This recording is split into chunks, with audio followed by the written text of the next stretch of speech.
बिस्मिल्लाहिर्रहमानिर्रहीम। मैं professor doctor Abdul Razzaq Shahid, director world centre for Punjab.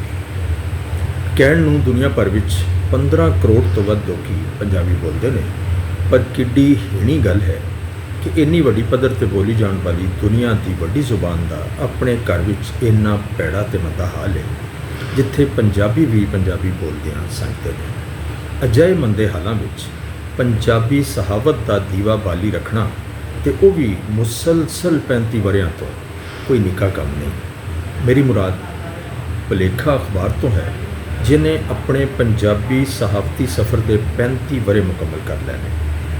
ਮੈਂ ਵਧਾਈ ਦੇਣਾ ਆਪਣੇ ਵੱਡੇ ਵੀਰ ਪੰਜਾਬੀ ਦੇ ਬਿਲੋਸ ਕਾਮੇ ਜਨਾਬ ਮੁਦੱਸਰ ਇਕਬਾਲ ਭੱਟ ਹੋਰਾਂ ਨੂੰ, ਜਿਨ੍ਹਾਂ ਦੇ ਹੌਸਲੇ, ਹਿੰਮਤ ਅਤੇ ਜਿਗਰੇ ਨਾਲ ਭੁਲੇਖਾ ਨੇ ਇਹ ਪੰਥ ਤੈਅ ਕੀਤਾ ਹੈ।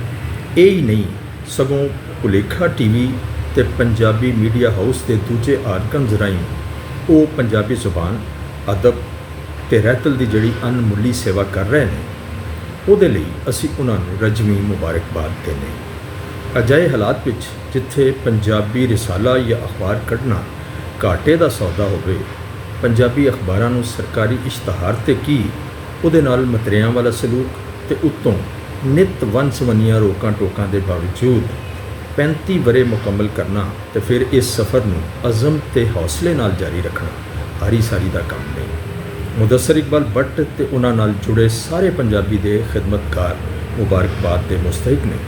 ਸਾਡੀ ਦੁਆ ਹੈ ਕਿ ਮੁਦੱਸਰ ਇਕਬਾਲ ਭੱਟ ਅਤੇ ਉਹਨਾਂ ਦੀ ਟੀਮ ਇੰਝ ਹੀ ਅਜ਼ਮ, ਹੌਸਲੇ ਅਤੇ ਹਿੰਮਤ ਨਾਲ ਆਪਣਾ ਕੰਮ ਜਾਰੀ ਰੱਖਣ। ਅਸੀਂ ਉਹਨਾਂ ਦੇ ਦਿਨ ਦੁਗਣੀ ਅਤੇ ਰਾਤ ਚੌਗਣੀ ਤਰੱਕੀ ਲਈ ਵੀ ਦੁਆ ਕਰਨੇ ਹਾਂ। ਰੱਬ ਰਾਖਾ।